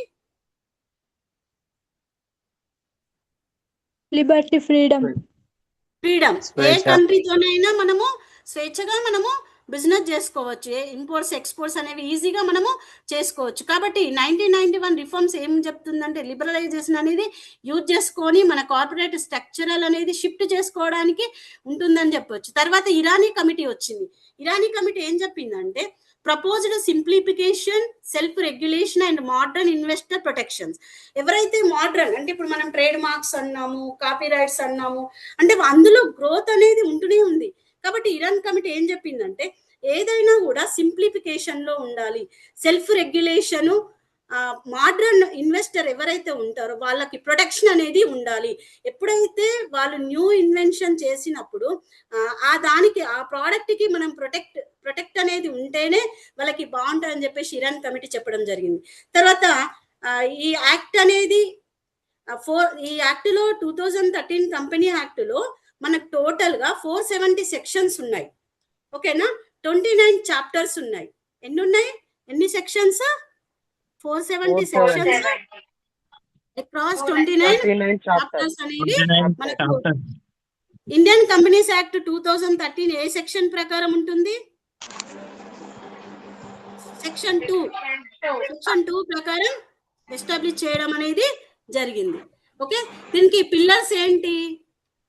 Structural pillars of the 2013 act pillars ఏంటి? దీనికి సైలెంట్ ఫీచర్స్ తీసుకుంటే, modern governance, introduce independent directors, key managerial personnels, mandatory women directors and secretarial audit for bigger corporation. మనకి first అంటే బిఫోర్ ఇండిపెండెంట్ కన్నా after independent తర్వాత మనకి ఇండస్ట్రియల్ ఇంప్రూవ్మెంట్ అవన్నీ కూడా ఎకనామీ డెవలప్మెంట్ జరిగినప్పుడు మనకి ఇక్కడ ఇండిపెండెంట్ ప్రతి కంపెనీలో కూడా ఇండిపెండెంట్ డైరెక్టర్స్ ఉండాలి. Key manager persons means CEOs, general managers, HODs, వీళ్ళందరూ కూడా కంపల్సరీ ఉమెన్ డైరెక్టర్ ఉండాలి. ఉమెన్ డైరెక్టర్ ఉంటే మనకి మార్కెట్ లో ఏది అయితే అవసరం ఉంటుందో పబ్లిక్ కి, సొసైటీకి, లేడీస్ కి సంబంధించిన ప్రోడక్ట్స్ కానీ వాళ్ళకి సంబంధించినవి కూడా చేసుకోవడానికి వీలుంటుందని చెప్పేసి ఈ మోడర్న్ గవర్నెన్స్ లో women director and secretarial audit అంటే ఏంటి? Verification of accounts. ఆడిట్స్ అనేది కంపల్సరీ ఆడిట్ అనేది కూడా కంపల్సరీ జరగాలని చెప్పేసి మోడర్న్ గవర్నెన్స్ లో చేయడం జరిగింది. తర్వాత ఎథికల్ సిఎస్ఆర్ అంటే ఏంటి? ఎథికల్ సిఎస్ఆర్ అంటే చెప్పండి. సిఎస్ఆర్ అంటే ఏంటి? Corporate social responsibility. Social responsibility. ఈ కంపల్సరీ ఈచ్ అండ్ ఎవ్రీ కంపెనీకి కార్పొరేట్ సోషల్ రెస్పాన్సిబిలిటీ అనేది ఉండాలి. Spending under section 135 to integrate societal welfare with commercial profit. వీళ్ళు ఎంతన్నా సంపాదించుకొని ఈచ్ అండ్ ఎవ్రీ కంపెనీ కంపల్సరిగా సిఎస్ఆర్ కార్పొరేట్ సోషల్ రెస్పాన్సిబిలిటీ అనేది ఫీల్ కావాలి సెక్షన్ 135 ప్రకారం. కాబట్టి కార్పొరేట్ సోషల్ రెస్పాన్సిబిలిటీ ఏం చేస్తుంది? సొసైటీకి కావాల్సిన ఫెసిలిటీస్ ని ప్రొవైడ్ చేస్తుంది. ఓకేనా? కాబట్టి ఈచ్ అండ్ ఎవ్రీ కంపెనీ ఖచ్చితంగా ఎథికల్స్ అనేవి మెయింటైన్ చేయాలి. ఎలాంటి ఎథిక్స్? సోషల్ రెస్పాన్సిబిలిటీ అంటే సొసైటీకి సంబంధించిన ఎథిక్స్ అనేవి ఖచ్చితంగా ఫాలో కావాలి. నెక్స్ట్ ఫీచర్ తీసుకుంటే సోలో స్టార్టప్స్ అంటే ఏంటి? సోల్ ప్రొప్రైటర్షిప్, పార్ట్నర్షిప్ ఇట్లా చెప్పుకున్నాం కదా. ఇప్పుడు ఎక్కువగా సోల్ స్టార్టప్స్ వస్తున్నాయి. మనం ఎగ్జాంపుల్ చెప్పగలుగుతారా స్టార్టప్స్ కి? మన Zomato, Swiggy. Yeah very good. Zomato, Swiggy, red bus and ఇప్పుడు కొత్తగా ఏమొచ్చింది? Rapido. Yes, very good, very talented. Rapido అనేది చాలా భూమిలో ఇప్పుడు మామూలుగా మన నిజామాబాద్ లో కూడా ర్యాపిడోస్ వచ్చేసినాయి. హైదరాబాద్ లో ఉండే ఫస్ట్, కానీ అవి ఎంత డెవలప్ అయిపోయినాయి అంటే వీటిని ఏమంటాము? కన్సెప్చువలైజ్డ్ ద 1% కంపెనీ అంటే solo startups format to reduce complaints overhead for single entrepreneur ventures అని చెప్పుకోవచ్చు. ఓకేనా? ఈ సోలో స్టార్టప్స్ అనేది ఒక మెయిన్ ఫీచర్స్ గా 2013 కంపెనీస్ యాక్ట్ లో మనం చెప్పుకోవచ్చు. ఓకేనా? అండర్స్టూడ్? అర్థమైందా? Going to defining the corporate vehicle అంటే నేచర్ ఆఫ్ ద కంపెనీ తీసుకుంటే incorporate association formed and registered under the act acquiring immediate distinct status as a juristic legal person. ఖచ్చితంగా incorporate association అనేది ఉండాలి ఎవ్రీ కంపెనీ. పర్ఫ్యూజల్ సక్సెషన్ అనేది ఉండాలి. The legal existence of a company is unaffected by the death, insanity and retirement of its members. ఓకేనా? Members కంపెనీలో ఉన్న members చనిపోయినప్పుడు కానీ లేదా రిటైర్మెంట్ తీసుకున్నప్పుడు కానీ అది ఎలా ఆ కంపెనీ అనేది కొనసాగుతూనే ఉంటుంది. Members may come and go అంటే మెంబర్స్ అనే వాళ్ళు ఒక కంపెనీలో రావచ్చు పోవచ్చు, కానీ but the company goes on forever. Yes or no? Company అంటే ఏంటి? కంపెనీ అంటే ఆర్టిఫిషియల్ పర్సన్ అంటే ఒక మనిషి. మన ఇప్పుడు మెంబర్స్ అంటే ఎవరు? మనుషులు. కాబట్టి ఈ మనుషులు అనే వాళ్ళు రావచ్చు పోవచ్చు, కానీ ఈ కంపెనీ అనేది ఎప్పటికీ ఆ విధంగానే ఉంటుంది. ఒక మెంబర్ పోతే ఒక డైరెక్టర్ పోతే ఇంకొక డైరెక్టర్ వస్తారు, ఒక మెంబర్ పోతే ఇంకొక మెంబర్ వస్తారు. కాబట్టి దీన్ని పర్ఫ్యూజల్ సక్సెషన్ అనిగా చెప్పొచ్చు. తర్వాత కంపెనీకి ఏముంటుంది చెప్పండి? మనం ఎట్లా ఐడెంటిఫై చేస్తాం? దానికి ఒక సీల్, ఒక నేమ్ అనేది ఉంటది మేడం. అంటే వెరీ గుడ్. ఒక కంపెనీ అంటే పేరు కంపల్సరీ ఉండాల్సిందే, సీల్ కంపల్సరీ ఉండాల్సిందే.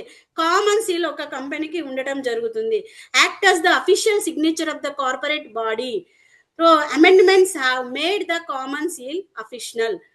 ఆప్షనల్ గా మనకి సిగ్నేచర్ తో కామన్ సీల్ అనేది ఎవ్రీ కంపెనీకి ఉంటుంది. అప్పుడే మనం కంపెనీ అని చెప్పగలుగుతాం. నేచర్ ఆఫ్ కంపెనీ అంటే ఏంటి? ఏమేమి క్యారెక్టరిస్టిక్స్ ఉండాలి?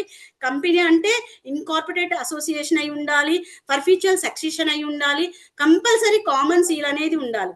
తర్వాత ఇంకొకటి ఏది మెయింటైన్ చేయాలి? limited liability.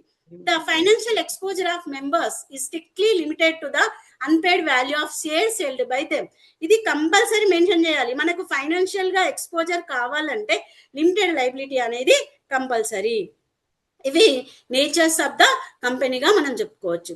Next legal separations.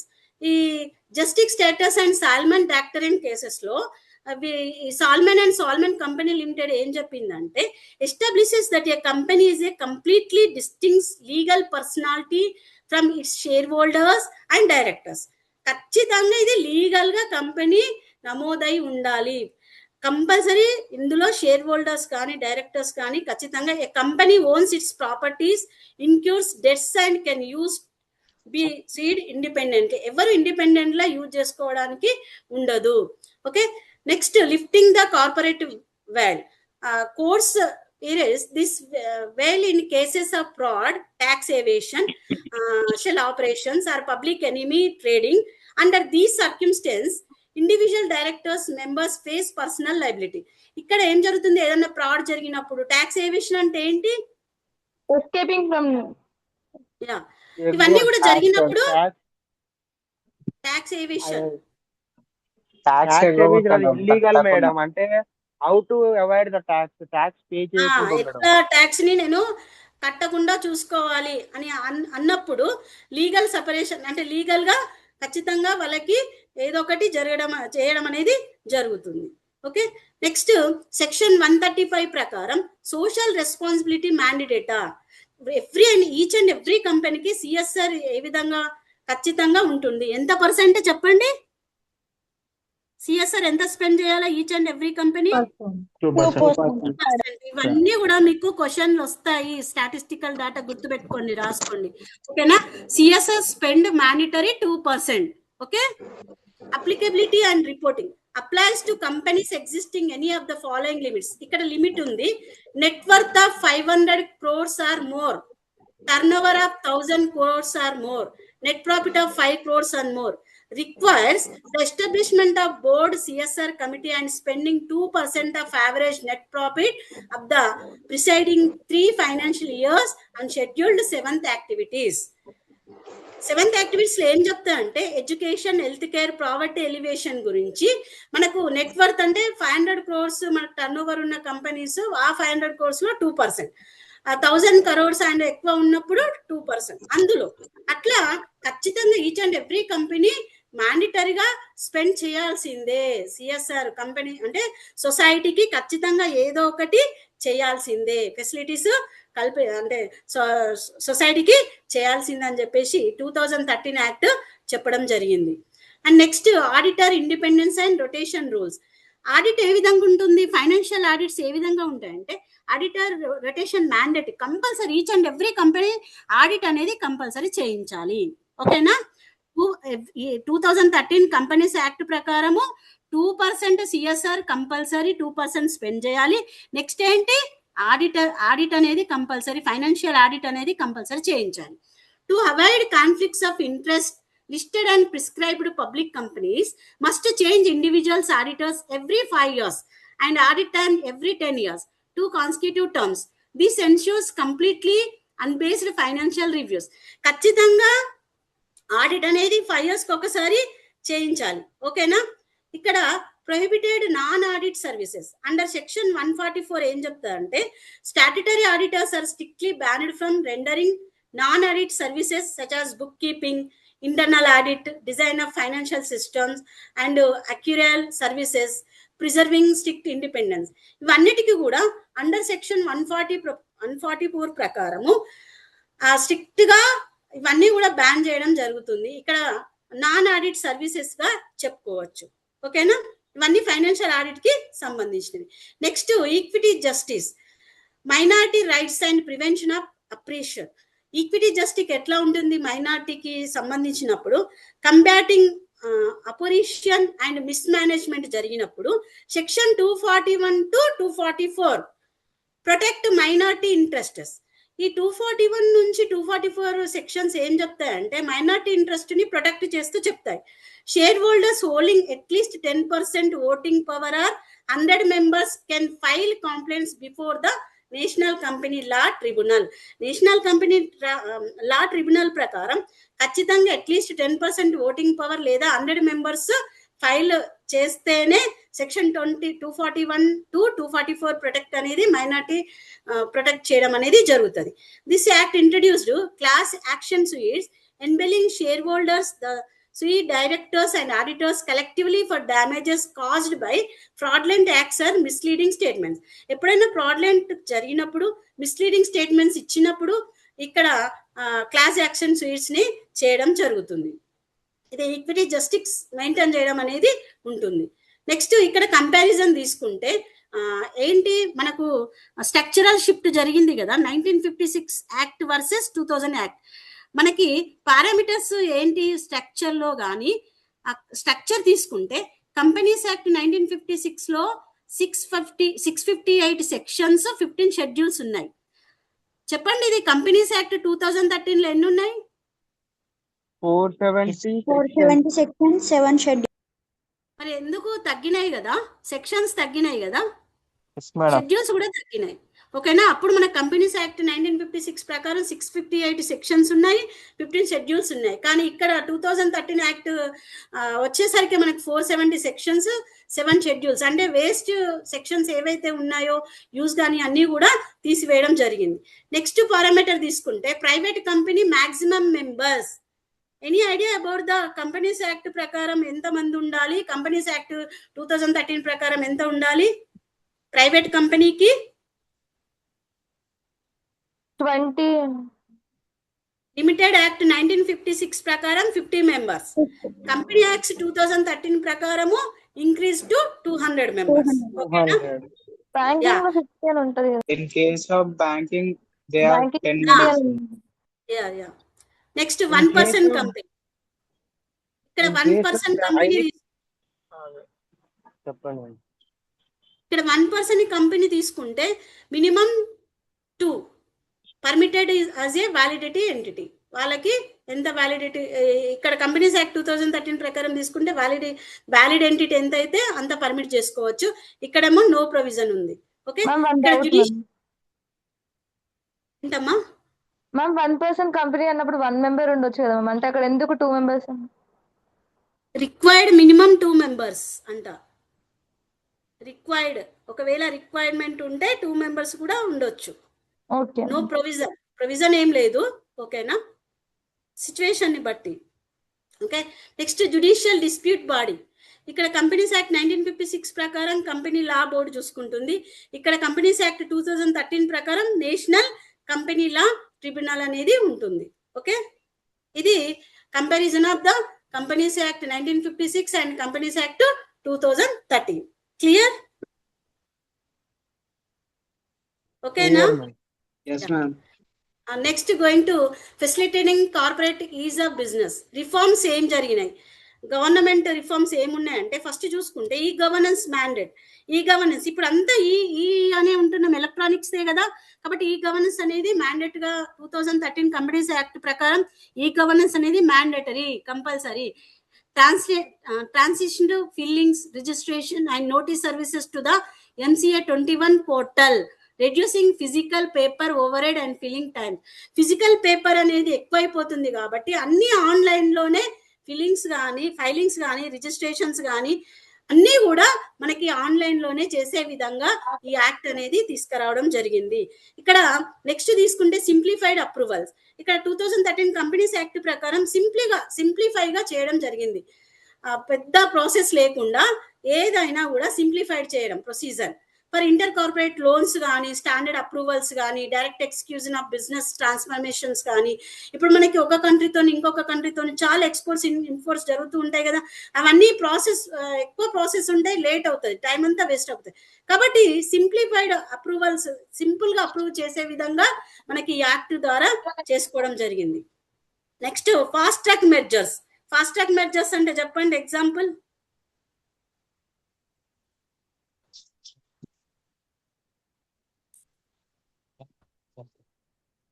allows streamlined mergers between holding and wholly owned subsidiary companies, avoiding long court proceedings.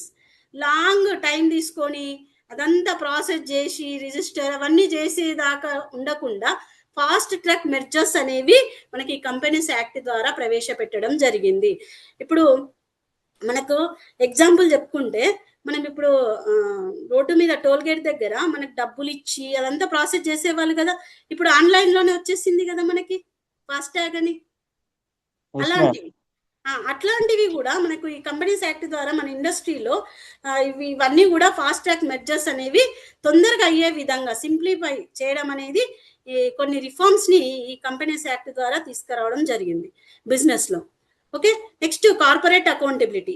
ఈ యాక్ట్ ద్వారా కార్పొరేట్ అకౌంటబిలిటీ ఎట్లా ఉందంటే, ప్యానల్ ఫ్రేమ్ వర్క్ ఏ విధంగా ఉంది, పినల్ ఫ్రేమ్ వర్క్ ఏ విధంగా ఉందంటే, the 2013 act strengthens fraud liability under section 447, making it a non-bailable cognizable offense with the stiff monetary penalties and jail terms up to 10 years. ఏదైనా చేసినప్పుడు పినల్ కోడ్, ఈ code section ప్రకారం అని అంటాం కదా, సెక్షన్ 447 ప్రకారం ఏదైనా జరిగినప్పుడు పెనాల్టీస్ అనేవి జైల్ కి సంబంధించి 10 years అప్ టు 10 years వరకు ఉంటుంది. The strict approach reduce financial ఎలాంటి సిచ్యువేషన్ లో మనకు ఉంటుంది అదంటే, సెక్షన్ 447 అమలు చేయొచ్చు అంటే ఫైనాన్షియల్ మిస్ మేనేజ్మెంట్. ఓకేనా, మీరు ఫైనాన్షియల్ మిస్ మేనేజ్మెంట్ కి ఎగ్జాంపుల్ ఏమన్నా ఐడియా ఉందా? అంటే విండో డ్రెస్సింగ్ అలాంటివి ఏమైనా? Satyam computers. Yes ma'am. Ensuring robust auditing and legal transparency across Indian boards. మొత్తం ఖచ్చితంగా ఇలాంటివి జరిగినప్పుడు ఇక్కడ కార్పొరేట్ అకౌంటబిలిటీ అనేది పినల్ కోడ్ ద్వారా 2013 యాక్ట్ సెక్షన్ 447 ప్రకారము క్లెయిమ్ చేసుకోవచ్చు. ఇది సెకండ్ టాపిక్ లో మనకి 2013 కంపెనీస్ యాక్ట్ లో మన క్వశ్చన్స్ ఏ విధంగా వస్తాయో ఒకసారి చూడండి. ఓకేనా, ఫస్ట్ క్వశ్చన్ చూడండి.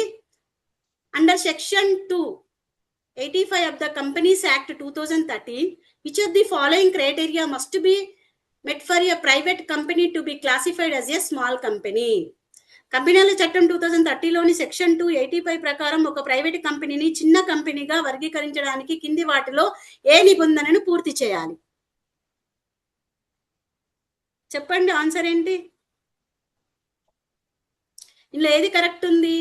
First the paid up capital not exceeding 50 lakhs and turn over not exceeding 2 crores. Second the కరెక్టా, థర్డ్ దా, ఫోర్త్ దా? Second.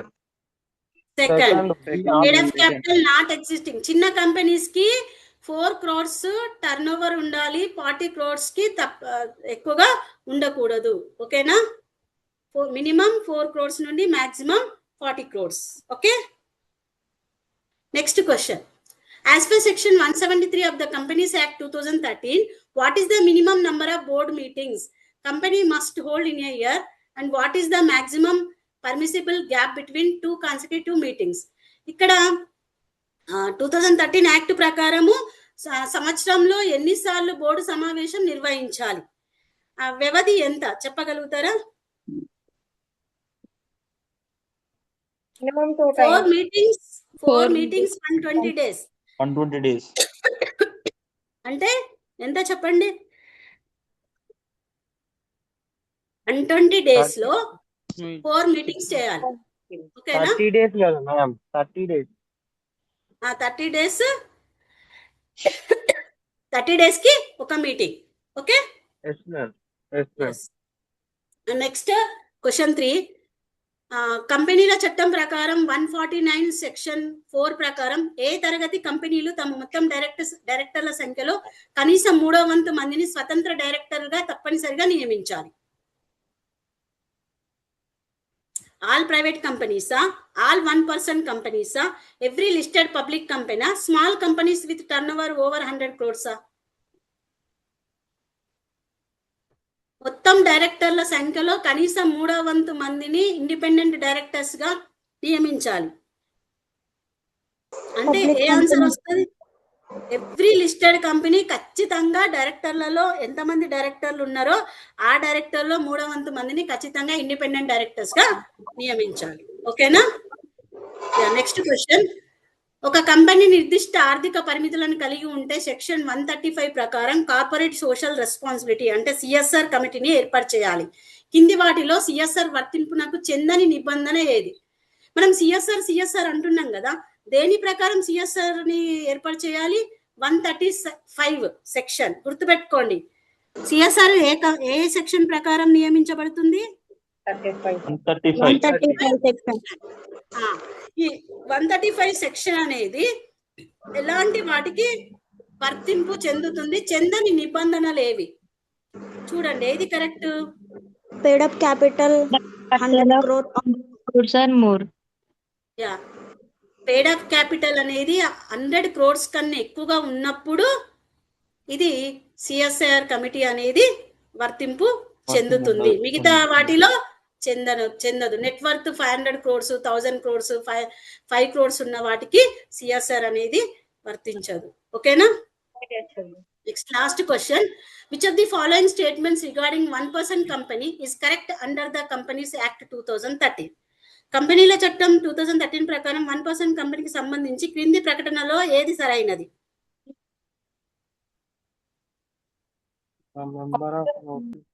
The member of an OPC must be natural person who is an Indian citizen and resident in India. ఒక కంపెనీని మనము స్థాపించాలంటే ఏమై ఉండాలి? First India resident అయి ఉండాలి, ఇండియన్ సిటిజన్ అయి ఉండాలి. ఈ మిగతా మూడు ఎట్లున్నాయి? మిగతా మూడు చూడండి answers. And OPC can be converted into public company at any time. And OPC must have a minimum of 3 directors. OPC are exempted from filing annual return with the ROC. ఇవన్నీ కూడా మనకు సంబంధించినవి కావు. కాబట్టి ప్రతి కంపెనీ 1% కంపెనీ ఎస్టాబ్లిష్ చేయాలి అని అంటే ఖచ్చితంగా ఇండియన్ సిటిజన్ అయ్యి ఉండాలి. ఓకేనా? ఇలాంటి క్వశ్చన్స్ మనకు కంపెనీస్ యాక్ట్ 2013 ప్రకారము రావచ్చు. ఓకేనా? క్లియరా? ఓకేనా? Intellectual property rights and Indian companies act. Okay, next formation of a company. Formation of a company అంటే ఏంటి? కంపెనీ ఎట్లా ఫార్మేషన్ చేస్తాము? ఏమేమి డాక్యుమెంట్ కావాలి? బ్రీఫ్ గా చెప్తారా? Memorandum of association. Very good, excellent. Yeah, section 3 ప్రకారం మనం formation of the company formation చేసుకోవచ్చు. The complete legal life cycle of incorporating a company in India from initial promotion to securing the legal certificate of commencement. మనకు legal certificate రావాలి అంటే, company formation చేయాలి అంటే మనకు ఖచ్చితంగా రోడ్ మ్యాప్ అనేది, stages అనేవి ఉన్నాయి. ఫస్ట్ స్టేజ్ ఏంటి? ప్రమోషన్. ప్రమోషన్ లో మనం ఏంటి చూడండి జాగ్రత్తగా. ప్రమోషన్ అంటే ఏంటి? ఫస్ట్ ఏం చేస్తాం మనము? కంపెనీ పెట్టాలంటే ఫస్ట్ ఐడియా జనరేట్ చేస్తాం, తర్వాత దాన్ని మనం స్టడీ చేస్తాం. స్టడీ చేసిన తర్వాత నేమ్ అప్రూవల్ చేస్తాం. ఫస్ట్ ఐడియా లేనిది, ప్లాన్ లేనిది ఏది కాదు కదా. ఐడియా తర్వాత మనకు ఇట్లా ఏదో ఒకటి మనం పెట్టాలనుకుంటాము. ఆ పెట్టాలనుకున్న దాన్ని మనం స్టడీ చేస్తాం. పెడితే ఎట్లా ఉంటుంది? ఎంత ఇన్వెస్ట్మెంట్ చేయాలి, ఎక్కడ పెట్టాలి, ఏం పేరు పెట్టాలి, ఎంతమంది ఎంతమంది ఇన్వెస్టర్లను తీసుకోవాలి, ఇవన్నీ కూడా మనం చేస్తాం కదా. దాన్ని మనం ఏమంటామంటే ప్రమోషన్ అంటాము. ఓకేనా? ఇదేంటి? First stage. Formation of the కంపెనీకి ఫస్ట్ స్టేజ్ ఏంటి? ప్రమోషన్. నెక్స్ట్ మనకు ఐడియా వచ్చేసింది, స్టడీ చేసేసినాం, నేమ్ పెట్టేసినాం, సురేష్ అండ్ కంపెనీ ఏదో నేమ్ పెట్టేసినాం. అప్పుడు ఏం చేస్తాం? రిజిస్ట్రేషన్ చేయించాలి. రిజిస్ట్రేషన్ చేయించాలంటే ఎలాంటి వాటిని ఫైలింగ్ చేయాలి, ఏం డాక్యుమెంట్ సబ్మిషన్ చేయాలి రిజిస్టర్ కి? MOA, memorandum of association, articles of association and legal declaration. ఇవన్నీ కూడా మనకు రిజిస్ట్రేషన్ కి అవసరమైన సమ్ డాక్యుమెంట్స్ గా చెప్పవచ్చు. ఇది second stage. And third stage, మనకు పేరు పెట్టేసినాం, ఐడియా వచ్చేసింది, రిజిస్ట్రేషన్ అయిపోయింది. ఇప్పుడు ఏం కావాలా? Next capital subscription. Very good. Capital, డబ్బు లేనిది మనకి, క్యాపిటల్ లేనిది ఏది కాదు. ఇవన్నీ ఉన్నా కూడా మనకు అది ఖచ్చితంగా కావాలి. కాబట్టి raising minimum share capital and issuing the prospectus.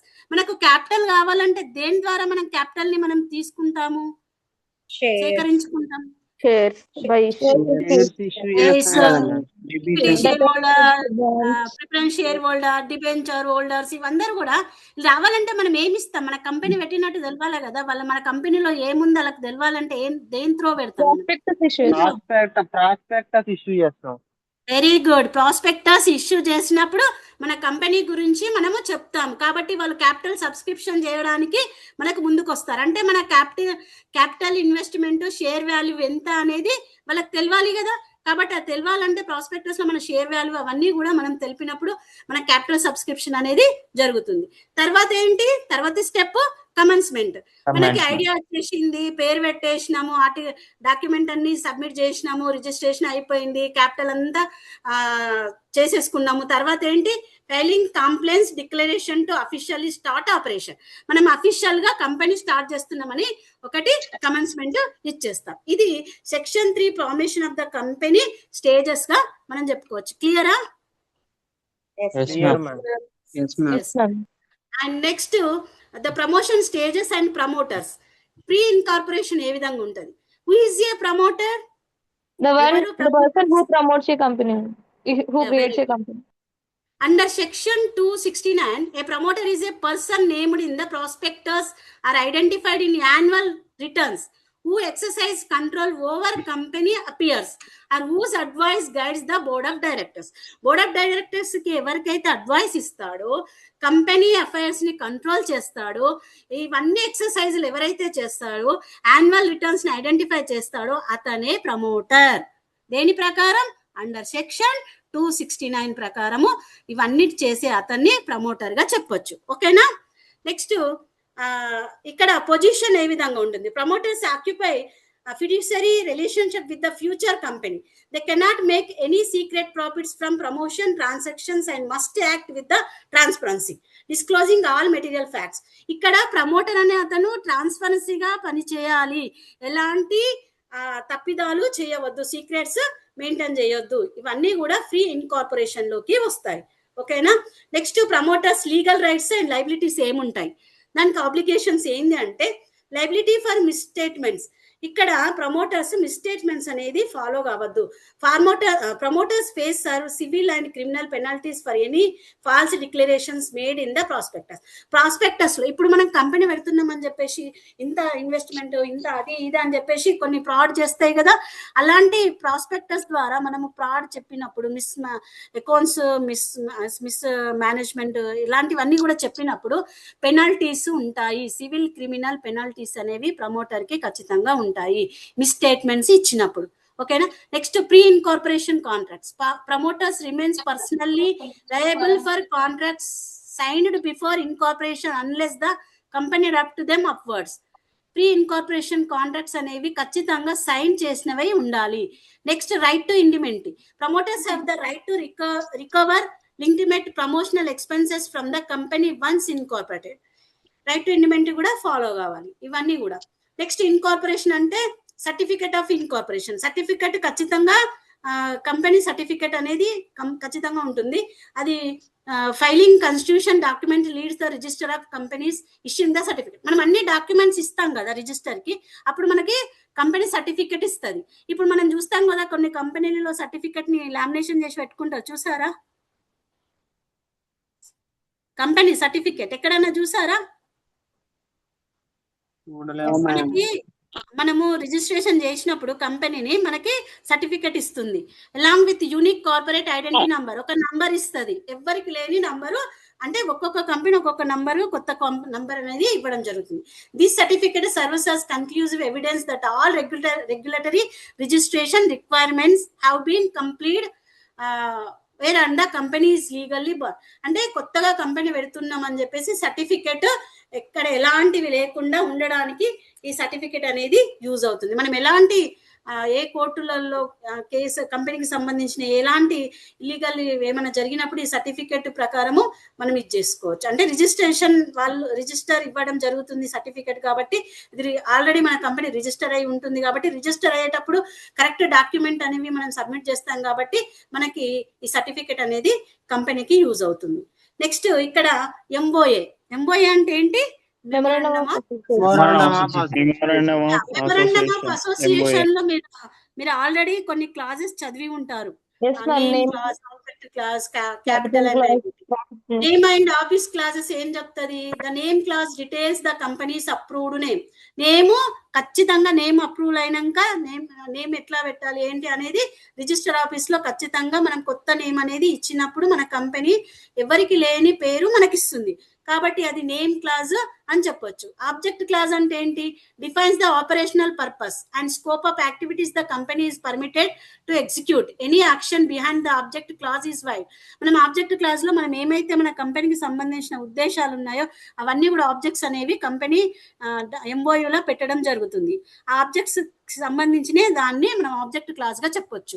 Next capital and liability గురించి declares the authorized share capital of the company and states the member liability is strictly limited unpaid share value.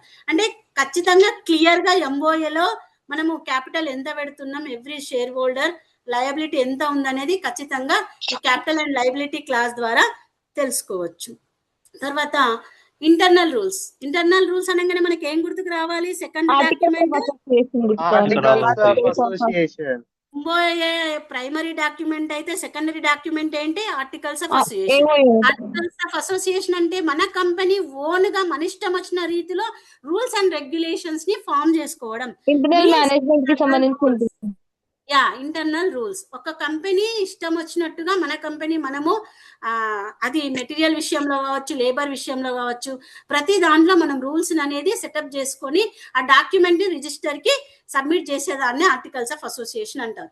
ఇందులో internal governance by loss ఎట్లా ఉంటాయంటే the OA contains the internal rules, regulations and bylaws of the management of the companies.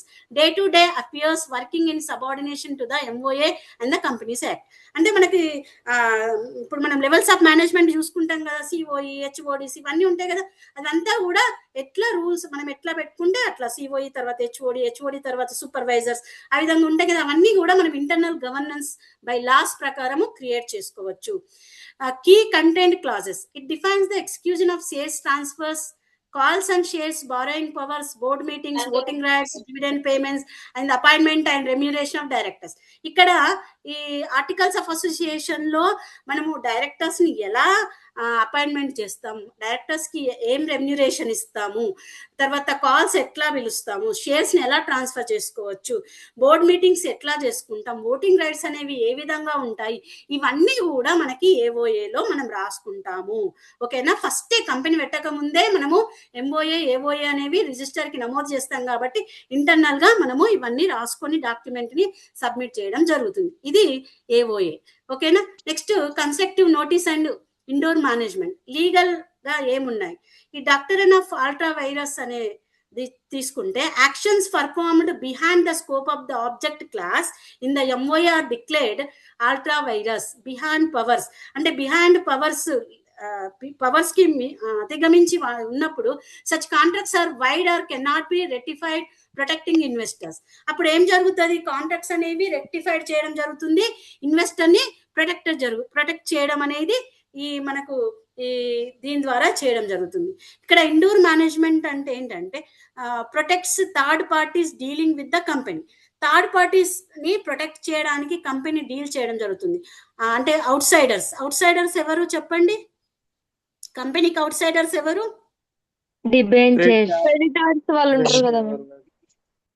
Very good. Outsiders can assume that internal procedural matters have been properly executed. They are not bound in inspect internal board alignments.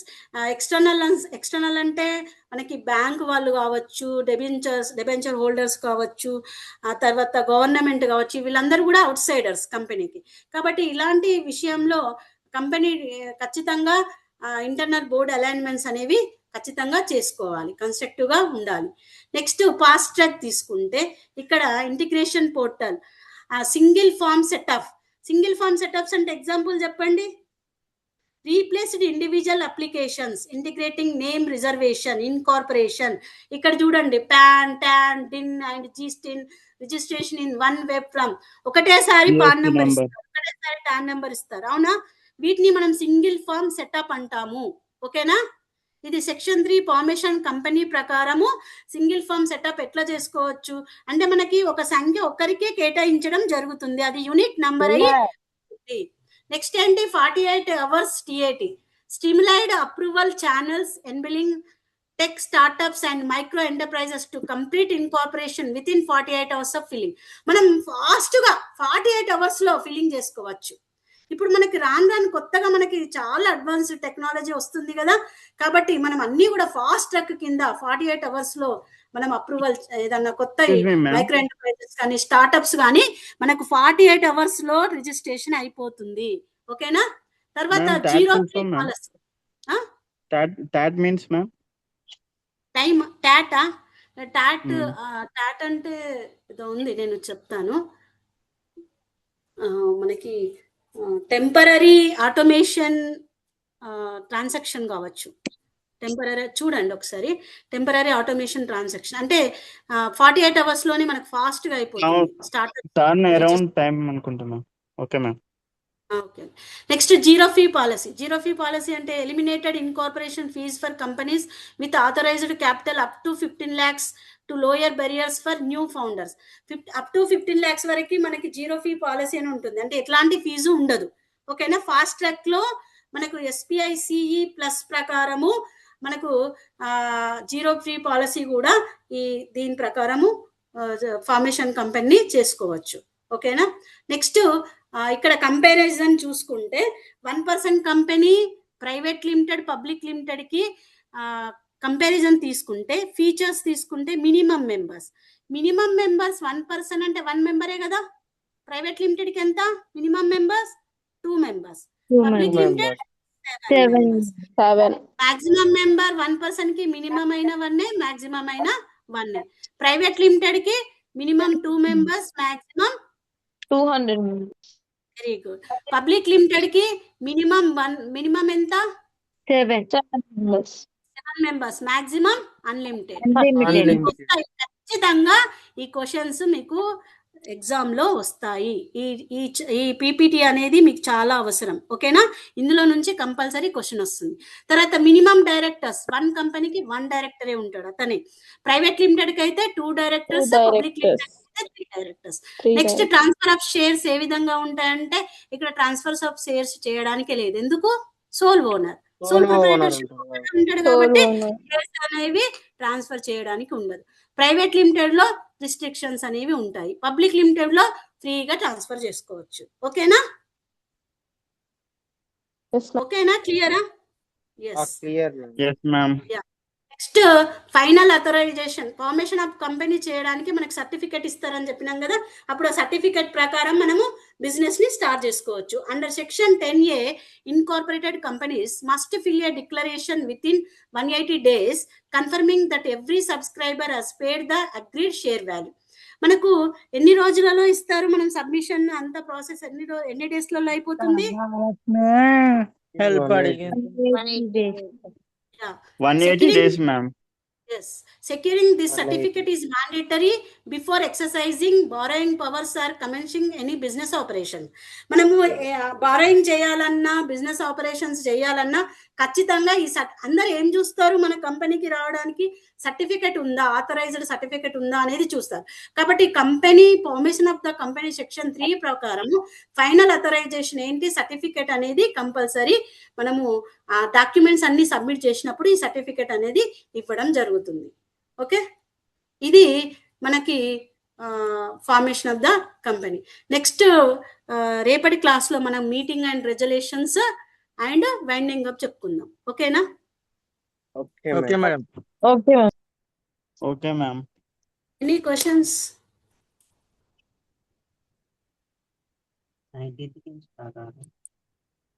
Madam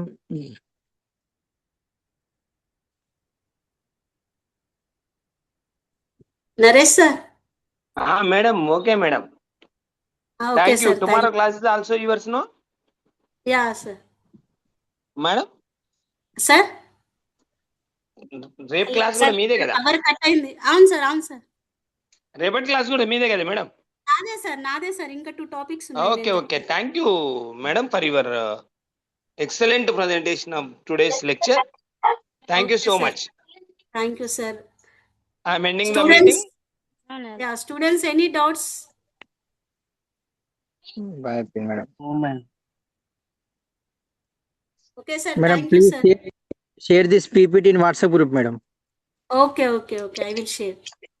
Okay, done. Thank you, madam.